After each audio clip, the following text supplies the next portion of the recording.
Hi there, and welcome back to the FFS podcast. Welcome back to the MWS series. This is episode number 11. And for this particular episode, we're going to be talking or reviewing rather the game between Borussia Dortmund and Bayern Munich, their Klassiker or Der Klassiker, however you want to pronounce that. And it's the biggest game, I suppose, in German football, in German modern day football. I'm pretty sure there are bigger derbies which have a bigger historic significance. But in modern day football, in the current era, these two giants, whenever they face off, there's always goals galore, there's always controversy, there's always banter, and we couldn't let that be. We had to be here to cover that. And to help me cover this, we've got Shezad, who's a Bayern Munich supporter. He's been on the podcast many times before, and I'm glad we could have him back on here. And we've got an FFS newbie in Pratik, who is a Borussia Dortmund supporter. He's also part of the Dortmund India group, which is a huge group. I mean, it's their socials. I mean, you can check them out on Twitter, on Instagram, everywhere. So they're called the Yellow Wall India group. It's a huge ass community of Borussia Dortmund fans in India, and yeah, you can go check that out. And I am here to help moderate this particular game. So, guys, welcome to the podcast, and let's kind of rewind the clock back now 2 hours before the final whistle was blown. The buses were coming in, team sheets were announced, and Pratik, I want to ask you with regards to first the team sheet, any sort of surprises there, and second, how are you feeling going into this game?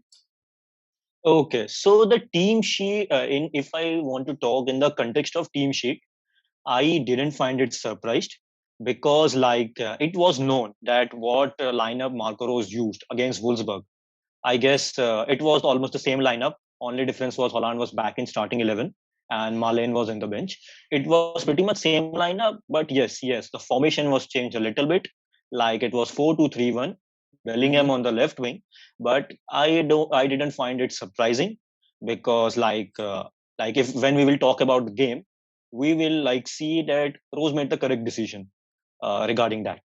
So yes, and Dortmund were pretty much confident going into this game because irrespective of their form in Champions League, they were pretty yes, yeah, we will come to that. They were pretty much good in the league, despite Marco Rose up to the point of their Klassiker didn't have a fully fit squad. Yet, we were yes, we lost unexpectedly a couple matches, but still we were a point behind Bayern. So yes, the vibes were good. Dortmund were confident, and obviously, even though we had only 15,000 fans, it is still intimidating the way they cheer, the way they make noise. So yes, that was the pre-match vibes were good. Okay, and Shezad, the same sort of question for you. So I first of all, the amount of injuries that we had, to be honest, there were doubts with Leon Goretzka going in with his kneecap. So I was anticipating whether he might. There was a rumor, not a rumor actually. Nagelsmann came out and said that he might consider playing Jamal Musiala. So I was curious to see what happens there. However, Goretzka started, and there weren't really any surprises with the starting lineup. Now, to be honest with you, I went into this game clearly anticipating a loss because I haven't been too impressed with the way Bayern has been playing, due in large part to their formation. And I guess we'll get into that a bit later, obviously, in more detail. But yeah, I actually had no confidence going into this game. And I thought this was, and I'm not rubbing it in, but I genuinely thought this was Dortmund's best chance to kind of to beat us and, go on top of the table. Okay, fair enough. Now we move to the game, and no one wasted enough time because it was Dortmund who took the early lead, courtesy Julian Brandt. And Pratik, that early goal goes in.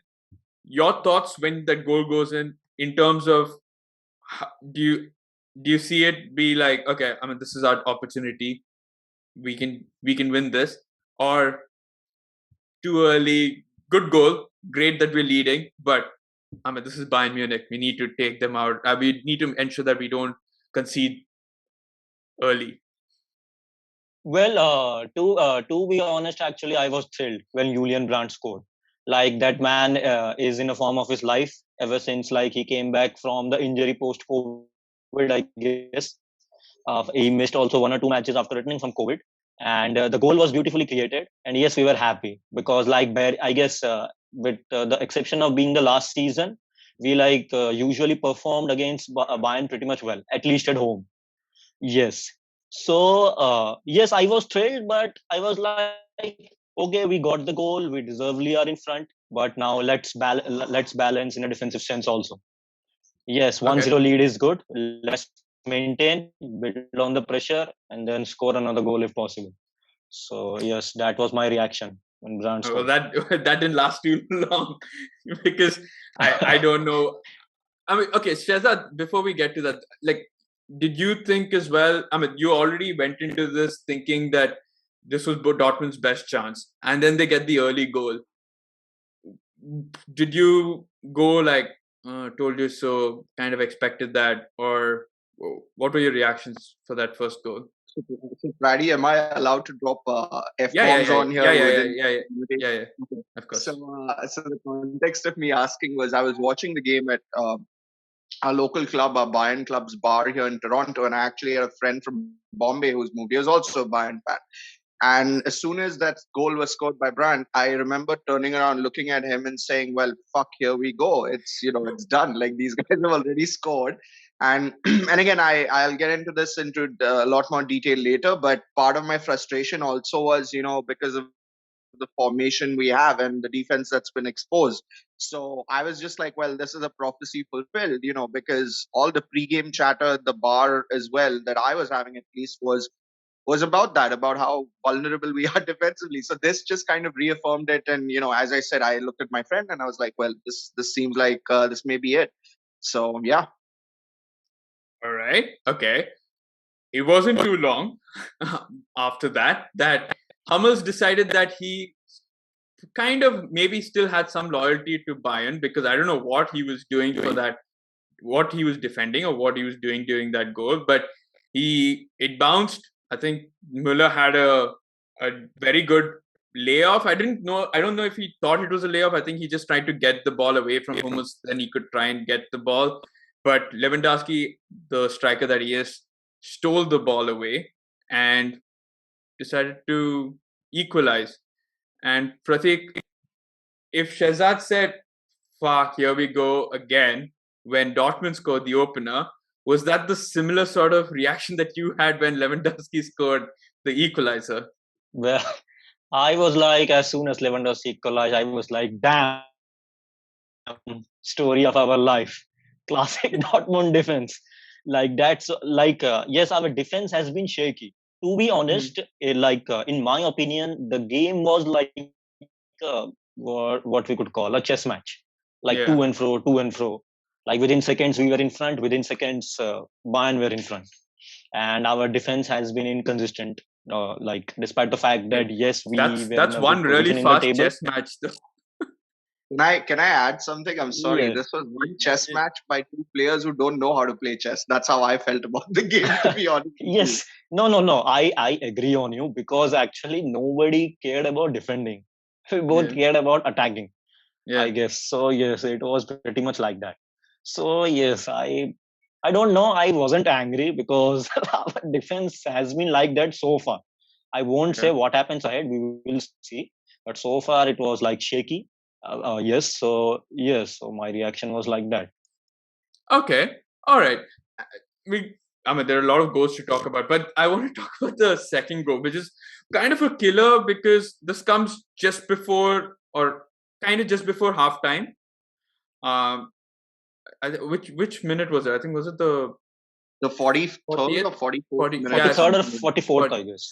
Yeah, so one of that. So it's I mean, not the ideal situation. The ideal situation was to be 1-1 at halftime, go in, you're equal, come back out. It was Koeman's goal, and I think for him to have that, I think as a Dortmund fan, and I want to know if you agree with this. If I was a Dortmund fan, the last person I want standing at the goal line is Guerrero, who's 4 foot nothing, trying to head away a bouncing delivery or bouncing shot. And I just want to know, because even if he headed it with all his might, there was no way he was going to get it above the thing. With his height, there's no way that's happening. I mean, that was that's like bowling, like a bouncer at someone who is pretty short, knowing that they're not going to be able to reach it or do anything much with it. Yes, no, basically, yes, like you said, we gifted that second goal. It was unnecessary. Like also Patrick Ogumoyola mentioned in the commentary that he should have just cleared it. There was no need to be headed. I mean, yes, that's a later thing that yes, Koeman took a shot and it deflected off Hummels, but the first mistake was from Guerrero. He should have just kicked it. It would have been a normal throw-in, and then at the halftime it would have been 1-1. So yes, second goal was like unnecessary. We just like provided on a platter to them. Can I chime in on that goal as well? Go ahead. So ironically, if you ask me, all three of our goals came up of fuck ups, right? And of course, the biggest fuck up being the last one, which I'm sure you'll touch upon later. But I remember going into that, and I sound like I'm being pessimistic about this entire game, but I truly was, because I just wasn't enjoying the flow of Bayern up until this point. And the problem I have is and I'm not being that arrogant, but if you're a Bayern supporter, you're also thinking about the Champions League and the subsequent games in February coming up, because you have qualified, to be fair. And what I'm not liking is I'm looking at these games and I'm saying, well, the flow of these games, if we play like this against, let's say, your Liverpool or, Chelsea or whoever, we are going to get slaughtered. So I wasn't enjoying it. And then comes this goal where it's off another fuck up. And correct me if I'm wrong, but this was Rafa Guerrero trying to clear the ball. And I think he literally almost hit Hummels in the nuts, and the ball ricocheted off and reached Koeman, and I think that's why Guerrero was trying to, kind of make up for it and whatever. But yeah, it was just another broken play, and I thought that's another thing that irks me about modern football, is the fact that players, sometimes defenders, just in these situations, they need to just be calm and clear the ball instead of And I think Rafa was in two minds. He didn't know if he had to pass it to Hummels or whatever, and I think later in the game, while Dortmund was behind, and I think we had 10 minutes in extra time and all of that. You saw Dortmund trying to build up from the back and almost give up the ball, and it irks the hell out of me, because it's you who needs the goal. Why are you trying to have this intricate build up from the back? It just didn't make sense, and I think this was another instance where they tried to get too cute before halftime, and it cost them. So I think the perfect term is being too cute, and that's the case with a lot of teams. It's not only Dortmund. We get caught out at playing like that. City do get caught out sometimes playing like that. Where I guess it's at sometimes when you are being pressurized, the simple way is to play route one football and hoof it up and clear your chances. I mean, clear the ball. That's your number one job as a defender, is to make sure that you don't start creating issues for your backline or give the opposition goal. Yes. And so, one of our legendary Bayern coaches who, he's just retired, but the Tiger. So I believe he's gone with Hansi Flick, or he might be assisting him. I've kind of lost track of that story. But anyways, he had a good point. He said that modern day football, the issue is that players are not being taught how to dribble or different ways. There's a excessive focus on just passing the ball and this and that. So yeah, I mean, this isn't surprising, because if you don't practice certain situations and how to get out of them, well, you aren't prepared for it. Exactly. All right. So you go into halftime, and Pratik, I want to know what do you think Rosa would have told his team at that point? Like, you going in with a 1-goal deficit, it's hard because you've conceded out of nothing. You've conceded a stupid goal just before halftime. So what happens then? Okay, so but obviously only Rose would know what he said exactly. But as we knew before the game, he basically before the game also he decided to have two meetings. One meeting specifically for Bayern. So yes, I guess so. During the halftime, he would have just said to the team that we are playing pretty much good. Just like maybe stay calm at the back, don't be shaky, and like don't give opponents the chances when when like what, how should I put it, they are not able to create. Like for example, if we take the match against Sporting, his Yeah. post match comments, he literally said that like it looks like it is easy to score goals against us because Mhm. like we are presenting up opportunities. So he Yeah. might have told the same thing: maintain the intensity, but like don't give them unnecessary chances. Like yes, Right. when they are not getting, why should we like give them? And like I guess it paid off. And 3 minutes into the second half, Erling Haaland like scored a beautiful goal. I mean that was Um, definitely, I think, the uh, goal of the game. I think that was as much as I really loved yes, and the poacher instinct of Lewandowski for the first goal. I think the second one was just pure class, and I yes, don't know. I think it was Upamecano who kind of yes, misjudged. Upamecano didn't clear properly, I guess, and Ye- Jude Bellingham did Yeah, a like backheel assist or sort, No, I no, guess. I believe the usual suspect, Mr. Benji Pavard, was, he was just hanging around there and didn't really. He should have approached Haaland with a little more aggression or changed the angle, but the dude was just, floating around there with Mr. Upamecano, who didn't have the greatest game. So, yeah, but right. great finish by Haaland for sure. Yeah, definitely. And it's nice to see both Leva and Haaland scoring. It's nice to see both the strikers have a good day at the office in a way. But let's talk about the goal, and then we come to the penalty decisions and the refereeing and all that a little while later. Again, I don't know what. I mean, Hummels must have just had a rotten day, or he just wanted to show that he has some sort of loyalty to Bayern, because I don't know what he was doing defending that corner with both arms in front of his head. It didn't feel like he was pulled. You didn't feel like he was. I don't know what he was doing. It didn't feel like he was stumbling forward. I don't know what that. I don't know which part of the coaching manual they teach you to put both hands in front of your head and start trying to clear the ball that way. Pratik, try and explain that for me. If like, how does one defend like that? You mean the build up to the third goal, like which led to the third goal? You mean to say? No, the fourth. I mean, Bayern's third goal. Yes, Bayern's third goal. Yeah. No, see, actually, yes. Like I have seen the video like 2, 3 times.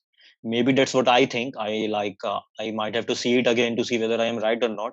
But I guess when they were defending the set pieces, I mean Dortmund, I guess there was a unintentionally, of course, Muller's hand was there on Hummels. Like obviously he was also getting ready to take a shot. So and basically, I guess maybe Hummels was protecting his head from Bellingham from colliding. I guess that's what I think.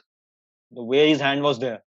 No, see, the question is, it's not because whether penalty should be given or not given, but the same courtesy should have been given to that second the Royce case, the Royce and Lucas Hernandez case. Could I Yes, chime in Yeah, on that as well? You'll be yes. yeah. surprised with my answer. I thought that penalty should not have been given. And I'll go to a certain extent and say Bayern did not even deserve the win, to be completely honest with you. Wait. Why didn't Uh, you think the penalty wasn't deserved? Like, why? I mean, because it's clearly hit his hand, and he's no, it did, and I get that okay, let me put it this way: by the rule book, I suppose it is a penalty, right? yeah. I just don't like the fact that when you watch it in real time and when you play the actual sport, I mean, as you know, I think the other gentleman was right that Hummels did get shoved by Muller. He was kind of sandwiched in between, and his head. See, here's my problem: his head was down. He was not watching the ball, and I get that. So I don't think it was intentional. It was just a Right.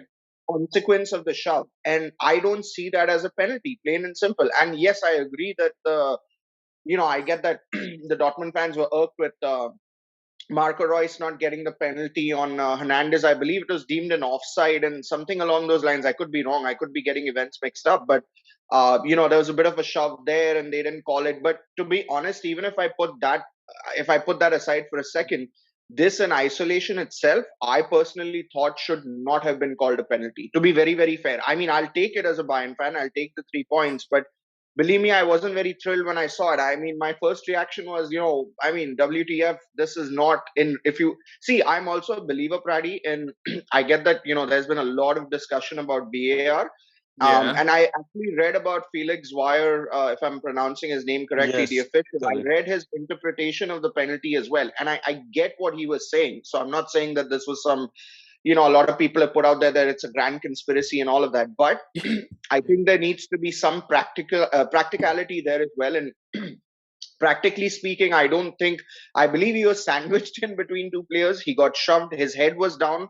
So I Yeah. kind of, to me, and listen, I also believe as an official, you have to Hmm. look at the context of the game and the time of this game. I just felt that it was way too harsh, if you ask me. And So I'm a Bayern fan saying that. So now I agree with the fact that it wasn't intentional, and yes, those are sometimes too harsh to give when you don't intend. Your arms are not exactly, making a movement towards stopping a ball from being scored or pushing the ball away from the opposition. So that way, it wasn't a usual penalty. But unfortunately, like you mentioned, the rule of the law is it's not as much as he was probably trying to cover, like Pratik said, trying to avoid something. It's not a natural position of the Yeah, like arms, it, and it looked that's like he might have like collided head on with Bellingham. So maybe he like avoided yeah, that. Yes. yeah. I guess so. So, but unfortunately, the law is such that we are taking any sort of any sort of touch on, and it's not a natural position. That's the way the game is, unfortunately, or for I mean, depending on which side of the fence you're standing on. But the Royce one, I thought was it. I No, mean, it was. It it was. it it did feel like Hernandez did sort of get No, him. it was definitely a penalty, and Zoyer even confirmed like there was no offside issue. He said that he thought that there was no legitimate too harsh contact. That's why I didn't give the penalty. He basically and cleared I that. and I believe Pratik, correct me if I'm wrong, but Haaland post game also said that he called him an arrogant prick and said that he didn't even want to check Yeah, upon the players asking him. VAR. The guy literally said, "Oh, there's no need for me to check." And I again, if the Hummels thing was given as a penalty, then this definitely. And it's again, guys, it's really weird for me to kind of defend Dortmund here. There's no love lost, but I mean, I have to be objective and fair. I'm going to call it like I see it. I just thought that Dortmund got the No, no, short end. no, no. We are just rivals, but unlike not in Syria, we are not enemies. Bayern Dortmund, No, yes, we are just on absolutely. pitch rivals. No, but Right, I right. can't understand why he did not go to VAR or why because at the end of the day, I don't know how it's. I don't. Is it the referee who calls for the VAR or is it the VAR? I think it's the officials themselves who should say that there is something wrong, and rather than the. I mean, I can imagine so Alan going to the referee and saying that, why don't you go to VAR? But technically, it's the VAR officials who should tell the referee that, hey, you listen, you missed it. But the added fact that he actually said there's no need to do that, that's a separate. I mean, that's a No, crazy comment to be so I made. believe the additional, and again, I may be wrong about this, but the additional explanation given was that I think by him that he was in a better position to view that play, and the other play he wasn't in a good position, so he leaned on VAR. Was the explanation given? But I totally agree with you that.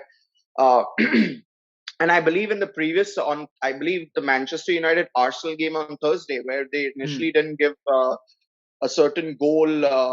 I forget what it was. Fred knocking into De Gea knocking into Fred or something, and that Yeah, was a yeah, yeah, goal. yeah, That Yes, it was yes. after a certain time that the official was told, right, by or the yeah. referee was told by the officials that you need to review this. So I don't understand for the life of me why this wasn't done here.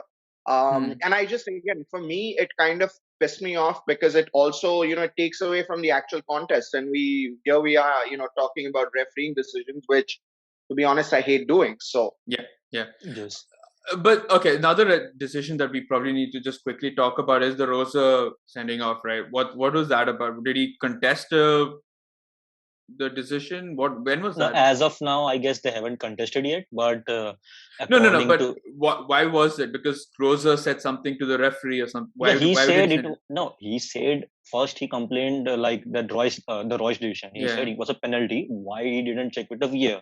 So he then gave yellow, and then the Hummels, yes, then the Hummels handball happened. Then he also was aggrieved. Then what the hell is this and all? He sent him off, and Rene Maric literally lifted him up from behind and put him in the technical area. Just calm down, calm down. Like it was like looked like a bar fight. Like Rene Maric literally lifting him off the ground, and you go there, man. Yeah, I thought that was the most amazing visual of the game. Pratik, I don't know who that coach or whoever was, but he was Yeah. lifting Marco Rosa off, and Marco Rosa was heated. He almost like he just shoved that guy off of him as well. He was like, "What the hell are you doing?" But I commend Marco Rosa for not going on the pitch and literally punching the officials at that point. And keep in mind, I just wanted to add something else. This game had a lot of hype to it, and the Bundesliga obviously is trying to market itself better in the US and all of that. And you had an ad for it on Times Square, the Klassiker on ESPN and all. Wow. Correct. Yeah, it was on Twitter. It was posted on Twitter. And what irked me was, this definitely, I'm sure, obviously, this doesn't really affect the viewership or whatever, but it's definitely not a good look for the game when, you have your first pick, the Classic, or maybe it's the second. I can't recall if it was on ESPN last year. But, you have it in a major market on a national audience in the US and North America and all of that. And then this happens. It's definitely that kind of irked me as well. That it's not a good look for the game or the league. See, the thing is, as a Dortmund fan, I believe that if we would have lost, suppose, without the refereeing controversies and all, then yes, we should have discussed. Yes, we lost by gifting those two unnecessary individual goals and all. But in the end, like the refereeing was too harsh on us. Maybe we deserve to get at least a point. We were sure of that before that penalty.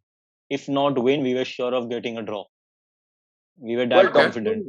Dortmund also didn't capitalize on a lot of its chances that you guys got. So there is a bit of that to be fair. But eventually I also thought that the fair result for this game should have been a draw and points shared. So okay, now let's talk about the consequences of the game. So obviously going into this, you were a point ahead. I mean, Shezad, like Bayern was a point ahead. But this 3 points that you've managed to grab against Dortmund, how crucial is it? Because you've had some surprising losses in the season, and I can foresee that this probably won't be like it won't be a rare instance that you will probably lose a couple of points to some of the other teams in the Bundesliga throughout the season as Nagelsmann starts tampering and tinkering with the squad a little more. But this game, how crucial is it in that title challenge or whatever the title run that you're going for? See, you can never not call a win against Dortmund crucial. The 3 points it's always led for us to, win the Bundesliga in a way. However, I will say this season is a bit different. The vibe's a bit different, there are multiple reasons for it. A, because, if you look at our games coming up before the winter break, we're playing Barcelona in the Champions League, which I know, a lot of the Twitterati or FD, as you call it, is taking it very lightly. But I don't foresee that being an easy contest. Secondly, keeping aside the Champions League, if you look at the Bundesliga, I believe we are playing Mainz and we're playing Wolfsburg. I'm not sure about the home and away equation, but either way, I'm sure it's a split. Now, the problem is, so first of all, Mainz, I believe, just beat Wolfsburg again yesterday, or, again, I could be getting the teams mixed up, but, Mainz is not an easy team to, Bayern has found them a bit difficult in the recent past. And Wolfsburg, they're inconsistent, but you never know when they turn up against a Bayern. So, I think you're playing both of them at home, but you've got a Stuttgart away game in between that. So okay, I may have missed that. Now the fundamental problem I have in not being comfortable with this 4-point lead is I believe the style of play that we've had has been absolute garbage, and I've been very vocal about it on Twitter as well. And the idea, see, here's my problem. And this goes back to a conversation I've had with Mr. Warrior Basti, who's also a frequent visitor on your podcast. But essentially, I think he put this in a very eloquent way. He said that, Bayern is trying to unlock a problem that isn't there. And this goes back to our Hansi Flick days when we were playing very direct football. And, I may make a statement on here that might be a bit controversial. A lot of people on Twitter might disagree with this. And I really could care less if they do. But there was a misnotion or I think there's a false narrative out there that under Hansi Flick, we were defensively unstable. And I get where this is coming from because we did give up a lot of goals last season. But if you really look at Hansi's tenure, when we needed to clamp down and win the big game, we won them, with a margin of 1-0. So I can tell you 3 games off the top of my head. So I remember the game against Dortmund post-COVID, against Leipzig post the international break, which won us the league 2 seasons ago, last season. And we also beat PSG in the return leg 1-0, which wasn't an easy feat because we were missing Lewandowski and Gnabry. So yeah. So I'm not talking about the final. Sorry, that is when I'm talking about last season's return leg, right? And I mentioned that there is a misnotion out there that we were defensively messed up. Yes, we gave up a lot of goals, but you have to look at the context of each game. Now, the problem I have with this narrative is because this was then kind of propagated for, a Julian Nagelsmann or Julian Nagelsmann coming in. And, I remember Brazo, our sporting director or whatever designation he holds now, coming in and saying that, we need tactical fluidity. And when I read that statement, I kind of cringed because I said, Nagelsmann is a great manager, don't get me wrong. And I want him to succeed at Bayern. He's a great young German manager. All of that is great. But I just kind of cringed because I sensed that, why try and fix something that really isn't broken? And that's what I think initially he kind of played a similar system to last season, but slowly I've seen them evolving into what is this weird 3-man backline. And I kind of get that people like talking ill talking about they like shit talking about Upamecano and Pavard, and rightfully so. But I also feel like a lot of these issues are stemming from the formation and the system that we play. Right. Okay. Fair enough, and we'll definitely have to look into that a little more closer. But Pratik, let's talk about Dortmund. An opportunity missed, of course, because Bayern are now 4 points clear. But given the talk of, you mentioned earlier on that, despite what's happening in the Champions League, but let's talk about, so whatever's happening in the Champions League has happened. You're out of the Champions League. I think you're in Europa or whatever. Yeah, they have to play a qualifier for that also due to the new conference. Even better. Yeah, great. So, but that, the fact that you're not in the Champions League, maybe you've got the Europa that you want to focus on, but does that sort of help you focus more on the league? Because Bayern are definitely going to have Champions League games, the tougher games going into round of 16 and all of that. And so do you think that you should try and capitalize? You've not, the problem with Dortmund is they've not been able to capitalize when Bayern have kind of made their mistakes over the past few seasons. In the recent seasons, yes. Exactly. Okay, so can this be a change that, you've seen Bayern drop points in the league. They're going to have a even more tougher fixture list once January comes around, and once Champions League, the next sort of round of fixtures get around. So all of that being said. Okay, so yes, one thing I concluded was positive from the yesterday's game, despite defeat, that we played excellently with with a winning kind of mentality, and we look like we are definitely gunning for the title. But there is a misconception, specifically among the outsiders, like those who don't follow Bundesliga, that Bayern versus Dortmund usually decide the games. No, it's not. Not at least the first round. It is not decided no matter what the result is. It's when you play games against Mainz, Cologne, like when Werder Bremen was there, let's say Werder Bremen, Hertha Berlin away. Those games decide the league. I am telling from a perspective of a Dortmund fan, because we have slipped up points against them. And I can give a recent example of Lucien Favre. We were 9 points clear in the winter break, but then we slipped up, not in the DFB Pokal, but also against Hertha, Frankfurt, Freiburg. Freiburg are our sort of bogey team. We already lost against them. So we have to win those games, because the reason Bayern win those Bundesliga, because they win those games which they are expected to win, or they are favorites to win. Yeah. And we unnecessarily drop points even in the Premier League and even in the big leagues, right? The number of big teams are so fewer compared to the number of small teams. So if you manage to beat the smaller teams and then sort of get decent results with the big teams, you're guaranteed to at least, I'm not saying win the title, but you're guaranteed to at least challenge for it. Yes. So Yeah, if you don't tell that to Arsenal or Tottenham fans, because that's all they. I mean, that's what they hope for. That's what they hope for. But at least decent. When I say decent results against the big team, I didn't mean like 4-0 thrashings and 3-0 thrashings and all that. No, But result-wise, result-wise, we are basically suffering the same problem which like Klopp at Liverpool used to face during his first 2 seasons, I guess. They also used to lose against smaller teams in February and all. Yeah. But then they eventually improved. So we have to win against those teams. You happy with Rosa with the job that he's doing so far? Oh, we are definitely happy. I can give you the example of Leipzig. They had almost a fully fit squad almost every match, and like their manager is sacked. Jesse Marsh is sacked. And is he sacked? I thought he's rumored to be sacked. He's sacked, and his assistant will be interim manager. No, sorry, I just wanted to make a funny quip. Not only is he sacked, but now Manchester United fans are hoping that he's hired on as an assistant to Ralph Rangnick and he can take over the squad next season, which I kind of hope for, because that would extend the misery if you ask me. But Rangnick's anyway not going to stay. He's already signed a thing to be a consultant or advisor. That's what I meant. That United fans want him to be an assistant to Rangnick this season, so he can take over next season. I, for one, would like to see that because I don't see that ending too well. So even I don't. But anyway, Yes, so Marco Rose, despite our 3-4 players being injured, he managed to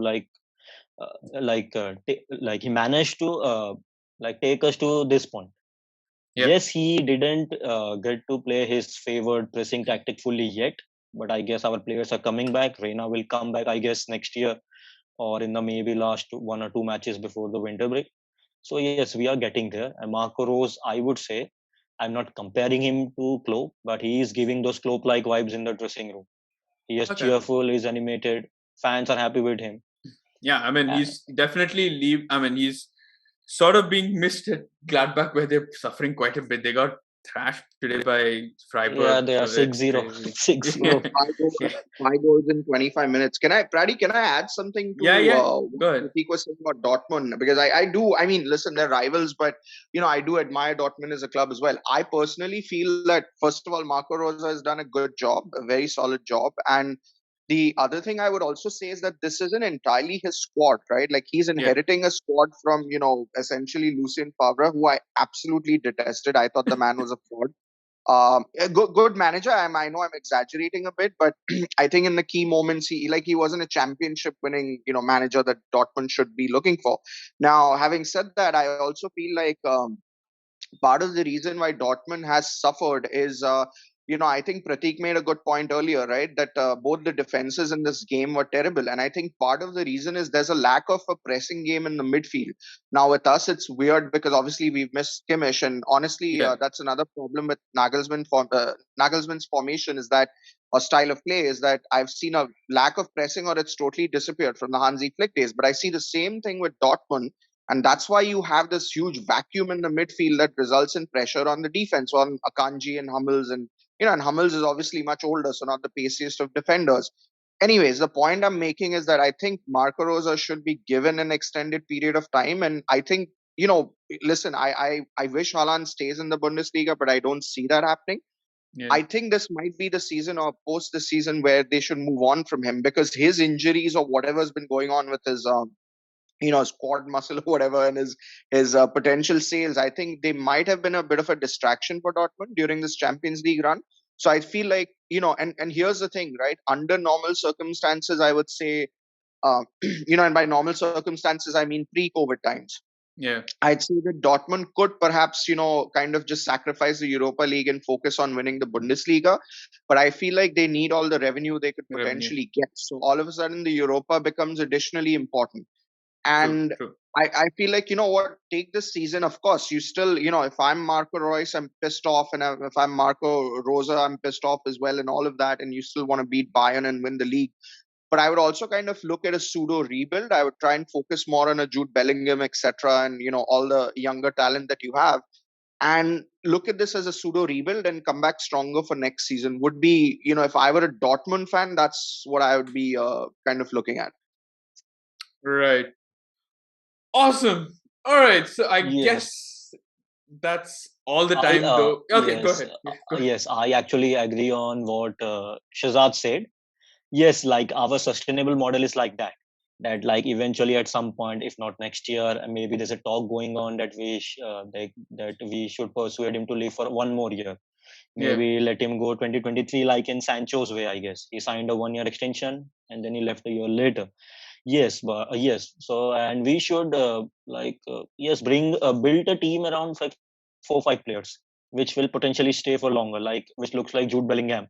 He is loving it. He is feeling it at home.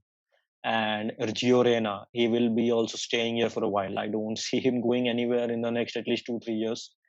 And yes, so we should build a around a team around 4 5 players. And yes, in the Holland's absence, we barring the Champions League, we have managed to garner some wins, if not convincingly, but we grinded towards them. So yes, it was also a test for us that how we perform even without Holland. And thankfully, Milan found his form at the right time. So let's hope to see he keeps on maintaining that form. Great.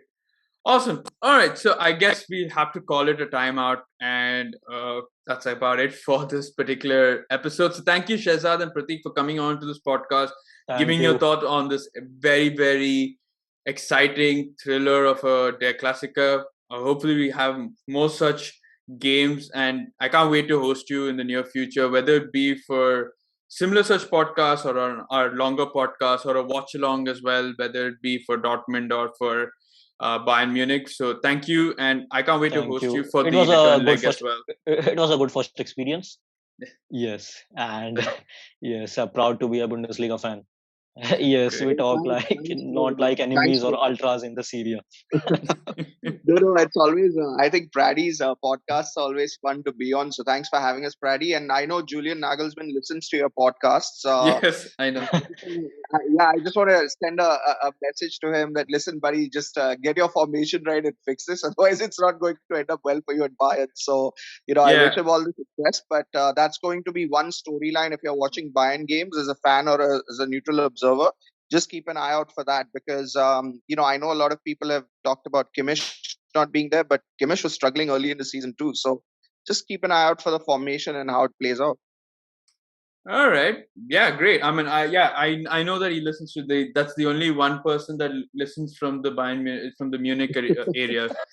I was about to say Leipzig, then I realized that he's no longer there. But yeah, from the Munich area. I think you should tag him when you post this this podcast. So yeah, definitely. Awesome. So thanks, guys. And thank you to those of you listening to this podcast. Whether you're listening to this on the audio podcast, then you can go check out our previous episodes on Spotify, Google Podcasts, Apple Podcasts, you name it, we're probably there. And if you're watching this on the YouTube channel, so that means you're a member. So go get your friends to check out the membership program that we have, or a patron program. We've got different tiers with different benefits. This video version is only available for members. So go check that out there. You can different benefits. We got different tiers. This is available for all members as well. And I'll catch you all on the next episode of the MWF. But until then, I'm your host, Pratik, once again. You stay safe and see you.